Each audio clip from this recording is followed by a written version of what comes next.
हम पैनल पर वापस जाएंगे, चर्चा को बढ़ाएंगे, लेकिन इस वक्त एक बड़ी खबर आ रही है। सागर हत्या मामले में सुशील कुमार की रिमांड बढ़ाने की मांग करी है। दिल्ली पुलिस ने रिमांड बढ़ाने के लिए कोर्ट में अर्जी दी है। सुशील कुमार की 3 दिन की हिरासत बढ़ाने की मांग करी गई है। वीडियो में सुशील की भूमिका साफ दिखाई दे रही है। जो वीडियो बाहर आया है, सुशील जांच में सहयोग नहीं कर रहे हैं, यह दावा है दिल्ली पुलिस का। डीवीआर केस में अहम सबूत है दिल्ली पुलिस के पास, हमें डीवीआर बरामद करना है, यह दिल्ली पुलिस ने कहा है। सुशील कॉल के लिए राउटर का इस्तेमाल कर रहा था, यह जानकारी सामने आ रही है। सीडीआर से बचने के लिए कर रहा था राउटर का इस्तेमाल।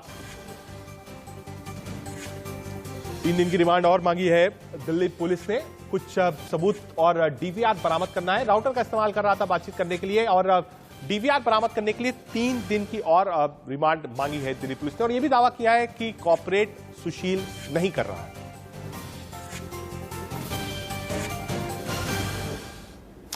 कोविड लापरवाही, म्यूकर, बच्चों को कैसे बचाना है, इस पर एक विस्तृत पैनल हमारे साथ है और हम इस पर चर्चा कर रहे हैं। वापस अपने पैनल की ओर चलते हैं। डॉक्टर प्रदीप जैन, पीडियाट्रिशियन, और डॉक्टर नवीन कपूर, पीजीआई रोहतक से हमारे पास हैं। दोनों ही डॉक्टर्स, आप लोगों का बहुत बहुत स्वागत। डॉक्टर नवीन, पहला सवाल आपसे, और ये समझना चाहेंगे, धीरे धीरे अनलॉक की प्रक्रिया देश भर में शुरू हो रही है। हर राज्य धीरे धीरे अनलॉक कर रहा है, लेकिन जो तस्वीरें डॉक्टर साहब देखने को मिल रही हैं, और हर राज्य से, मैं ये नहीं कहूंगा कि किसी राज्य में कम है या ज्यादा, जो तस्वीरें आती हैं वो बताती हैं कि लोगों को कोविड का कोई खौफ नहीं है। कोविड एप्रोप्रिएट बिहेवियर्स का फॉलो नहीं हो रहा है। एसओपीज नहीं ध्यान में रखी जा रही है, भीड़ है, मास्क नहीं है, 2 गज की दूरी नहीं है। ऐसे में क्या ये सारा अनलॉक तीसरी वेव को दस्तक देगा, डॉक्टर नवीन? मैं आपकी बात से पूरी तरह सहमत हूँ। हाँ, सारी चीजें सरकार एडमिनिस्ट्रेशन के ऊपर नहीं छोड़नी चाहिए। CAB, कोविड एप्रोप्रिएट बिहेवियर, तो हमें फॉलो करना ही पड़ेगा। और ये कोई 1 हफ्ता, 2 हफ्ता, 3 महीने की बात नहीं है। प्रेडिक्शंस के हिसाब से हमें अगर ये बिहेवियर 1 साल भी रखना पड़े, हाँ, तो भी हमें रखना पड़ेगा। मैं इंडिया न्यूज के माध्यम से सभी दर्शकों से हाथ जोड़ के अपील करता हूँ कि ये सिंपल चीजें, आपका मास्क पहनना, आजकल डबल मास्क की बात हो रही है, फिजिकल डिस्टेंस रखिए, सोशल डिस्टेंसिंग मत रखिए। आप अपने परिवार वालों से, अपने दोस्तों से जुड़े रहिए, फोन के ऊपर जुड़े रहिए, वीडियो कॉल के ऊपर जुड़े रहिए, पर शारीरिक रूप से उनसे दूरी बना के रखिए। तीसरा, भीड़ में ना जाइए और भीड़ मत पैदा करिए। मैं ये इसलिए कह रहा हूं क्योंकि मैं आईसीयू में काम करता हूं और इंडिया न्यूज के माध्यम से दर्शकों को बताना भी चाहता हूं और थोड़ा सा डराना भी चाहता हूं। जब आंखों के सामने आईसीयू के अंदर यंग पेशेंट्स, 30 साल का, 25 साल का, बुजुर्ग माताएं और पिता तो है ही हैं, जब उनको जान जाते दिखता है तो दिल के ऊपर दर्द होता है। और हमें मालूम है कि इस वक्त बचाव वैक्सीनेशन से और ये सिंपल नियम पालन करने से ही है।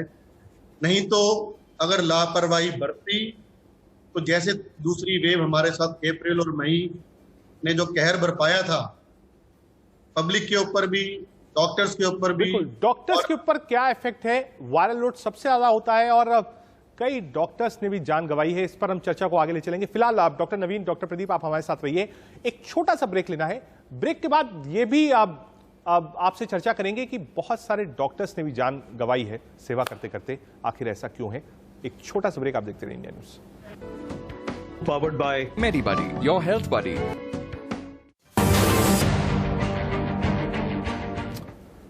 ब्रेक के बाद आपका स्वागत है। वापस ओपीडी पे जाएं, डॉक्टर्स के पैनल पर जाएं, लेकिन उससे पहले एक बड़ी खबर आ रही है। सुप्रीम कोर्ट ने केंद्र की वैक्सीनेशन पॉलिसी पर सवाल उठाया है। 18 से 44 वालों की वैक्सीनेशन पॉलिसी आतंकिक है, यह कहना है सुप्रीम कोर्ट का। पहले 2 चरणों में टीकाकरण को मुफ्त रखा, सुप्रीम कोर्ट ने कहा है। 18 से 44 के लिए राज्यों और अस्पतालों पर जिम्मेदारी डाली, सुप्रीम कोर्ट ने कहा है। केंद्र का रवैया मनमाना और आतंकिक है। सुप्रीम कोर्ट ने कहा है कि कोरोना में वैक्सीनेशन सबसे जरूरी काम है। केंद्र ने बजट में वैक्सीनेशन के लिए 35,000 करोड़ रुपए रखे थे। सख्त टिप्पणी है सुप्रीम कोर्ट की केंद्र सरकार पर कि जो वैक्सीनेशन प्रोसेस है, और स्पेशली 18 से 44 वाला, वो बिल्कुल गलत है, एक तरीके से कहा गया है, आर्थिक है। और यह भी सवाल उठाया है कि ये पेड है वैक्सीनेशन 18 से 44, तो ये 3500 करोड़ रुपए जो बजटरी एलोकेशन हुआ था वैक्सीन के लिए वो कहां गया है?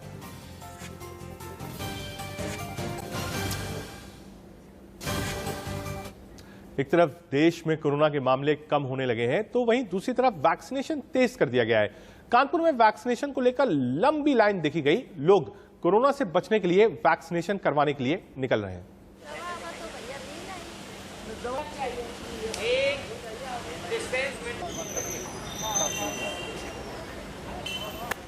लखनऊ में वैक्सीनेशन को लेकर मेगा कैंप चलाया जा रहा है। राधा स्वामी सत्संग व्यास में बने मेगा कैंप का जायजा लिया इंडिया न्यूज संवाददाता जय शुक्ला ने।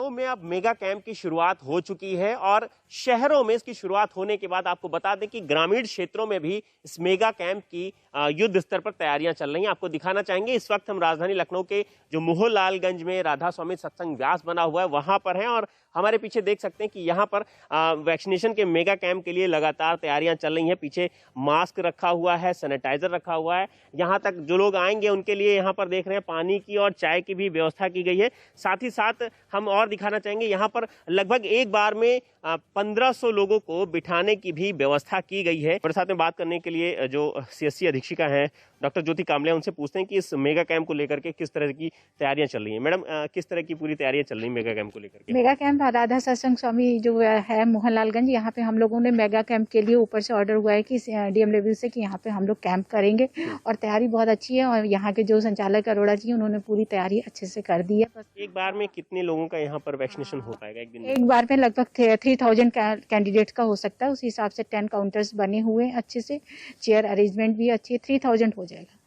अगर किसी को कोई समस्या आती तो उसको लेकर के किस तरह की व्यवस्था है? उसको लेकर के हमने एक डॉक्टर्स की पूरी टीम तैयार कर रखी है। उसके लिए यहाँ पर भी रूम सेट कर दिया गया, EFI के जो भी है उनका मैनेजमेंट के लिए। मैडम, एक बड़ा सवाल है कि कब से आखिर यहाँ पर शुरुआत होगी और किस किस कैटेगरी के लोगों का यहाँ पर वैक्सीनेशन होगा?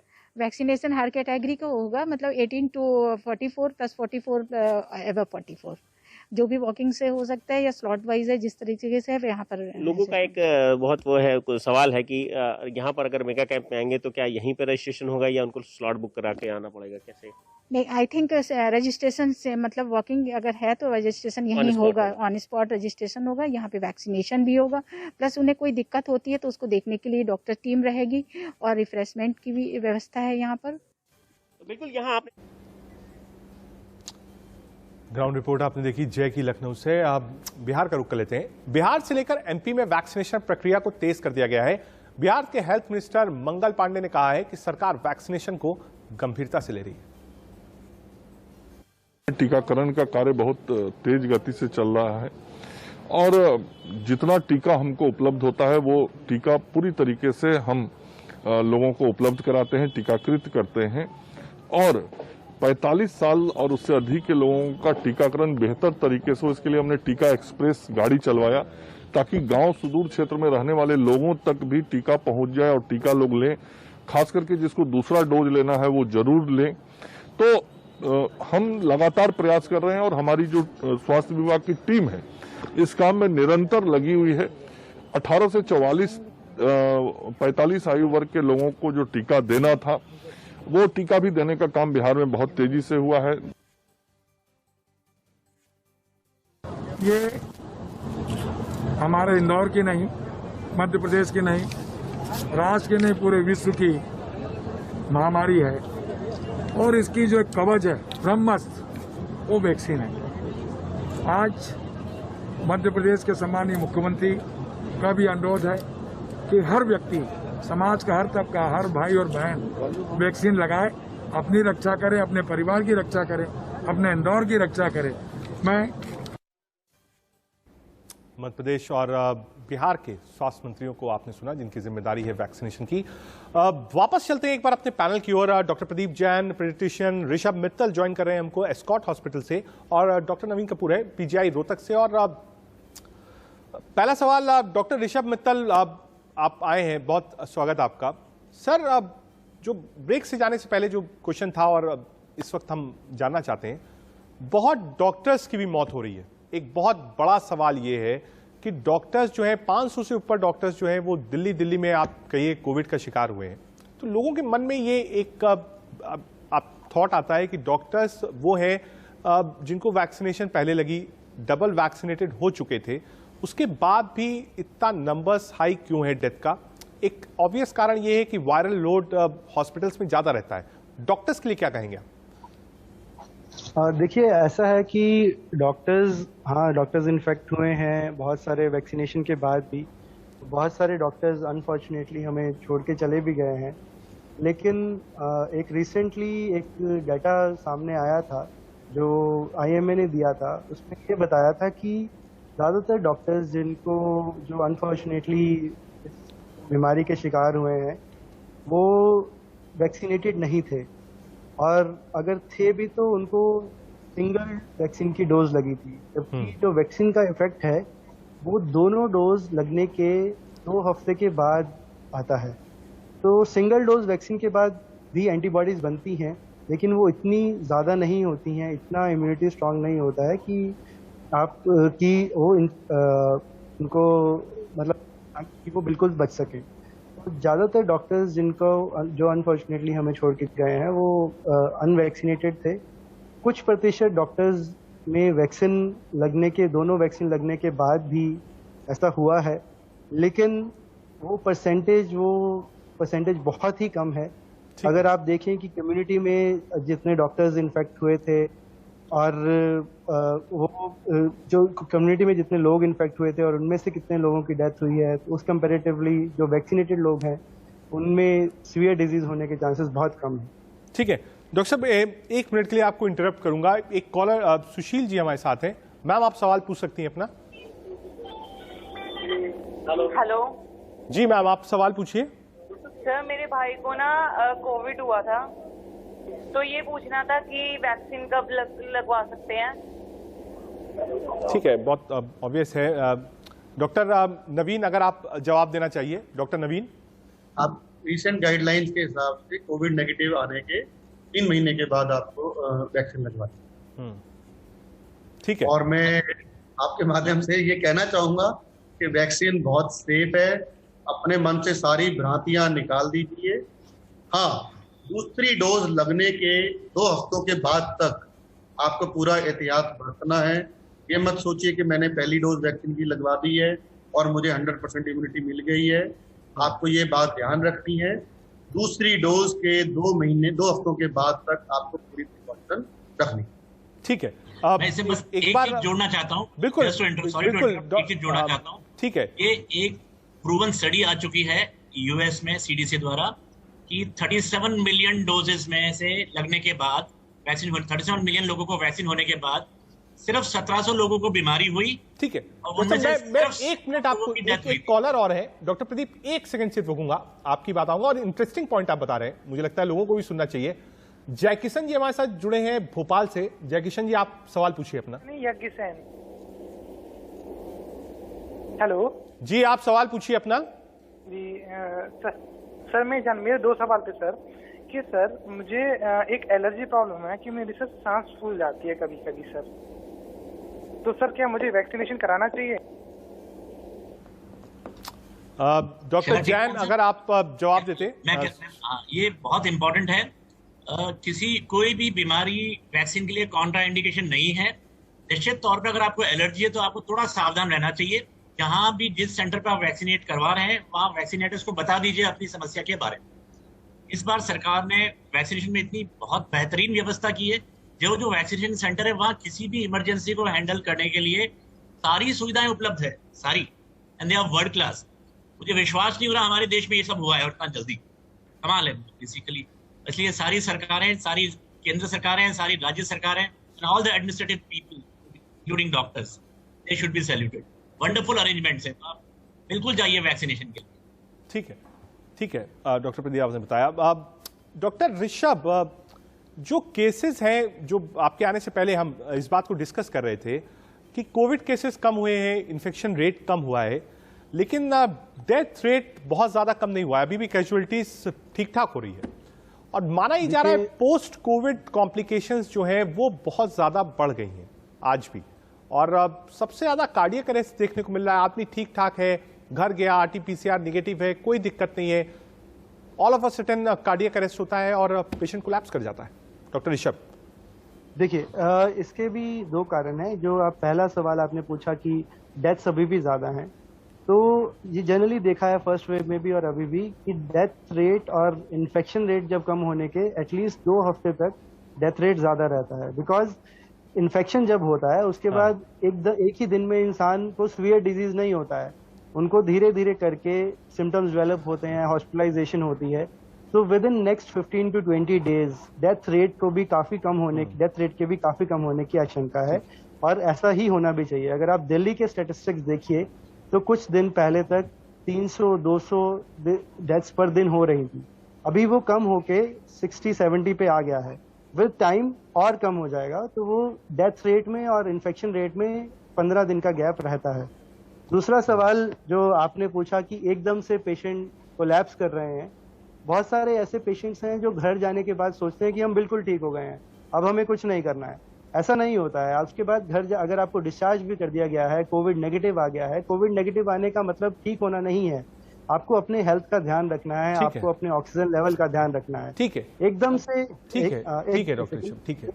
मैं डॉक्टर प्रदीप आपके पास आऊंगा। एक कमेंट इसमें ऐड कराना चाहता हूं डॉक्टर नवीन से, उसके बाद बच्चों की भी बात करनी है हमको। डॉक्टर जैन आपके पास आऊंगा। डॉक्टर नवीन, कौन से वो टेस्ट हैं जब आदमी अगर हॉस्पिटल में है या घर पे है, RT-PCR उसकी रिपोर्ट निगेटिव आ जाती है, वो स्वस्थ हो जाता है, वापस रूटीन में आ जाता है, कौन कौन से वो टेस्ट हैं और एहतियात है जो रिकवर्ड कोविड पेशेंट्स को लेना चाहिए? मैं डॉक्टर ऋषभ की बात को आगे बढ़ाते हुए यही कहूंगा कि कोविड नेगेटिव आने के कम से कम 3 से 4 हफ्तों तक आपको पूरा एहतियात रखना चाहिए। आप अपने आप को पेश करिए, एकदम से आप अपनी एक्टिविटीज मत बढ़ाइए, धीरे धीरे धीरे उसको बढ़ाइए। पौष्टिक आहार लीजिए जिसके अंदर फ्रूट्स और सैलेड्स जरूर लीजिए, और रेस्ट भी पूरा कीजिए। आमतौर पे देखा गया है कि पेशेंट्स को लगता है कि मैं सीटी स्कैन दोबारा करवा लूं, एक्सरे दोबारा करवा लूं। रेडियोलॉजिकल क्लीनिंग जो हमारी टर्म है उसमें टाइम लगता है। तो इन टेस्ट के ऊपर ज्यादा जाने की जरूरत नहीं है। ठीक है, कोविड के अंदर ठीक है। मैं एक बार डॉक्टर प्रदीप आपके पास आऊंगा, बच्चों के बारे में पूछूंगा, लेकिन उस बीच एक अपडेट, और उसी अपडेट पर आपसे चर्चा होगी। मुंबई में अनलॉक की प्रक्रिया शुरू हुई, और जैसे ही अनलॉक की प्रक्रिया शुरू हुई है, कोविड केसेस में बढ़ोतरी देखी गई है। एक रिपोर्ट देखिए मुंबई से। पहले दिन ही महाराष्ट्र सरकार की चिंता बढ़ गई है। दरअसल मुंबई में सबसे कम केसेस रिकॉर्ड हुए थे, जो थे 676 केसेस, लेकिन अनलॉक के पहले दिन ये केसेस बढ़कर हो चुके हैं 831। यानी कि सरकार का अनलॉक का फैसला कहीं भारी ना पड़ जाए सरकार को। इस वक्त हम टोल नाका के पास मौजूद हैं। ये वाशी टोल नाका है, और आप साफ तस्वीरों में देखिए किस तरीके से गाड़ी दौड़ रही है सड़कों पर। ये गाड़ियों का रेल देखकर तो महाराष्ट्र के मुख्यमंत्री उद्धव ठाकरे भी दंग रह गए थे। दरअसल कल Uddhav Thackeray metro line phase 2 का उद्घाटन करने पहुंचे थे, जहां उन्होंने इसी तरीके की तस्वीरें देखी, लगातार गाड़ियों का दौड़ना देखा सड़कों पर, और उन्होंने जनता को चेताया भी कि इसी तरीके से अगर गाड़ियां चलती रही, लोग निकलते रहे, तो फिर कहीं मुंबई को कोरोना की तीसरी लहर की मार ना झेलनी पड़े। लेकिन हुआ यही, अब हमने देखा है 600 से केसेस बढ़कर 800 हो चुके हैं, और इसके साथ ही अब अनलॉक की प्रक्रिया में कई ऐसी नॉन एसेंशियल शॉप्स हैं, यानी कि अनावश्यक सेवाएं हैं, जो अब खुल चुकी हैं। आगे देखना ये होगा कि और आने वाले दिनों में कोरोना के मामले कितने घटते हैं या सरकार को और परेशान करते हैं। चौंकाने वाला आंकड़ा है, और राज्यों को और ICMR को, जितनी कंसर्न अथॉरिटीज है, सोचना पड़ेगा। वापस अपनी OPD में चलते हैं। डॉक्टर्स का एक बड़ा पैनल, डॉक्टर नवीन, डॉक्टर ऋषभ, डॉक्टर प्रदीप हमारे साथ हैं, और उनसे भी ये चीज डिस्कस है करनी पड़ेगी कि क्या ये अनलॉक की जो प्रक्रिया है, क्या ये तीसरी वेव को निमंत्रण नहीं दे रही। लेकिन उससे पहले एक कॉलर हमारे साथ है, उनसे पूछ लेते हैं क्या पूछना चाहते हो।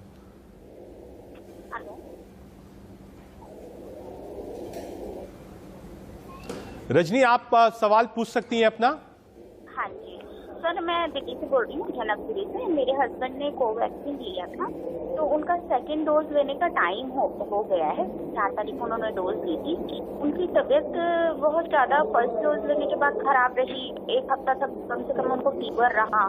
तो लोगों को बहुत लोगों ने फोन करके और वैसे बोल रहे हैं सेकंड डोज मत लेना, बड़ी दिक्कत होती है, बड़ी रिस्की है। तो थोड़ा मैं पूछना, उनको वो मेरे हस्बैंड को थोड़ा हाई बीपी भी रहता है, वो टेलमिकाइन देते हैं, तो वो सेकंड डोज लेने के लिए थोड़ा डर रहे हैं। क्या तो सेफ रहेगा सेकंड डोज लें? ठीक है डॉक्टर ऋषभ मित्तल, अगर आप जवाब देना चाहें। डॉक्टर ऋषभ जी, देखिए ऐसा है कि सेकंड डोज उनको बिल्कुल लेनी चाहिए, उसमें कोई भी ऐसा नहीं करना चाहिए कि नहीं लेनी चाहिए। जनरली फर्स्ट डोज के बाद जो साइड इफेक्ट्स होते हैं वो ज़्यादा देखे गए हैं, सेकंड डोज के बाद इतना साइड इफेक्ट्स नहीं आते हैं। अगर ये माइनर साइड इफेक्ट्स आ भी रहे हैं, थोड़े दिन फीवर चल रहा है, तो उससे घबराने की ज़रूरत नहीं है। पैरासीटामोल या और कोई भी दवाइयाँ लोकल डॉक्टर से आप वहाँ से बात करके ले सकते हैं अपने, और दवाई डोज मिस नहीं करना चाहिए, सेकंड डोज ज़रूर लेना चाहिए। हेलो, ठीक है।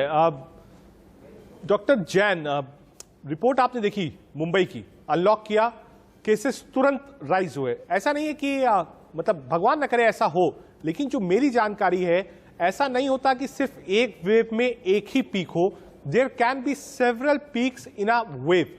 ये मैंने पढ़ा है, हो सकता है मैं गलत हूं तो डॉक्टर जैन आप मुझे सही कर दीजिएगा। तो ऐसा नहीं है कि आप एक पीक आपकी आ गई 10 से 17 तारीख के बीच में, अब कोई पीक नहीं आ सकती। अगर हम कोविड एप्रोप्रिएट बिहेवियर्स का फॉलो नहीं करेंगे तो क्या एक वेव में दूसरी पीक भी हम देख सकते हैं? आज आपने मुंबई खोला, महाराष्ट्र खोला, केसेस आपके राइज हो गए। डॉक्टर जैन, निश्चित तौर पे ये साबित हो चुका है कि लॉकडाउन से बेहतर कोई तरीका नहीं है इस महामारी को कंट्रोल करने का। एक्चुअली ये बहुत असरकारक है। डेफिनेटली हमने देखा है कि पिछले 20 दिनों में number of patients deaths suddenly नीचे गई थी, परंतु ये हमेशा के लिए नहीं कहा जा सकता। हाँ। इकोनॉमी की वजह से हमने बहुत परेशानियां देखी है लास्ट वेव। अब ये हमें ही समझना है, पॉपुलेशन को समझना है वो क्या चाहती है। वो ये समझना होगा कि ये देखें, याद करें, रिकॉल करें, आज से पहले, इस समय से पहले ऐसा कब हुआ है कि हमें ऑक्सीजन को एयर ट्रांसपोर्ट करना पड़ा है, हमें स्पीड से हॉस्पिटल्स खोलने पड़े हैं, दवाइयां हमें इंपोर्ट करनी पड़ी है। हमारी जनता समझना नहीं चाहती। वो देखें इस बार कितनी एक्सपायरीज हुई है। मैं बता रहा हूँ, हमारे डॉक्टर्स, एनेस्थेटिस्ट, एडल्ट टीम, मेरे ख्याल से नवीन साहब और पेशर साहब एग्री करेंगे, हम लोग एग्जॉस्ट हो चुके हैं। हमारे सामने पेशेंट्स मर रहे हैं। एक स्टेज पे पहुंचने के बाद ये बीमारी ऑलमोस्ट लाइलाज हो जाती है। Nothing can save other than prevention. ठीक है, तो आपके माध्यम से हम सभी डॉक्टर्स बहुत स्ट्रांग मैसेज देना है। ठीक है, मैसेज देना, और हमको खुद इस बात को समझना है कि कोविड से लड़ाई अभी खत्म नहीं हुई। डॉक्टर नवीन, आपके पास आऊंगा। डॉक्टर ऋषभ, क्लोजिंग कमेंट आपसे, थर्ड वेव से कैसे बचें और अब जो अनलॉक हो रहा है क्या एहतियात बरतना चाहिए?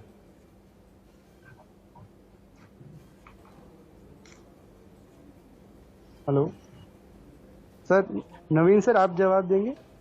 मैं आपके माध्यम से पब्लिक से हाथ जोड़ के प्रार्थना करता हूं। मैं निषेचन विभाग का डॉक्टर हूं, आईसीयू में काम करता हूं, और मैं रिपीट कर रहा हूं उस बात को कि गंभीर अवस्था के अंदर जब कोविड के पेशेंट्स आते हैं, चाहे वो ऑक्सीजन थेरेपी के ऊपर होते हैं, चाहे वो वेंटिलेटर के ऊपर होते हैं, चाहे बाद में इक्को के ऊपर डाला जाता है, मैं डॉक्टर जैन की बात से एग्री करता हूं कि आज से पहले ऑक्सीजन की इतनी मारामारी, ऑक्सीजन की बेड की मारामारी ना आपने देखी ना हमने देखी, चाहे वो रेमडेसिविर इंजेक्शन हो, चाहे वो। ठीक है डॉक्टर नवीन, ठीक है, वक्त की थोड़ी कमी है। डॉक्टर ऋषभ, क्लोजिंग कमेंट आपसे 30 सेकंड में, कैसे लड़ना है कोविड की थर्ड वेव से और अनलॉक में कैसे सावधान रहना है? Doctor Rishabh, closing comment. करना वही है, हाथ धोने हैं, सोशल डिस्टेंसिंग मेंटेन रखना है, जब तक जरूरी ना हो घर से बाहर नहीं जाना है, और अपनी इम्यूनिटी को स्ट्रांग रखना है। अब हर मास्क, जब भी बाहर जाओ तो मास्क पहन के जाना है। यही नियम है, ये 1 साल से सब लोग यही समझा रहे हैं और यही सबसे इफेक्टिव है। Prevention is the only best way to overcome this pandemic. ठीक है डॉक्टर ऋषभ मित्तल, एस्कॉट फोर्टिस से हमारे साथ थे, डॉक्टर नवीन पीजीआई रोहतक से, और डॉक्टर प्रदीप जैन पीडियाट्रिशियन हमारे साथ थे। आप तीनों का बहुत बहुत शुक्रिया, आपने हमें वक्त दिया और एक लंबा चौड़ा डिस्कशन। और पॉइंट यही था कि ये जो अनलॉक है, कहीं ये दस्तक तो नहीं है थर्ड वेव के लिए जिसको लेकर लोग परेशान हैं। इसलिए आप भी, अनलॉक जरूर हो रहा है, सावधान रहिए, एसओपीज को फॉलो करिए। एक छोटा सा ब्रेक, आप देखते रहिए इंडिया न्यूज।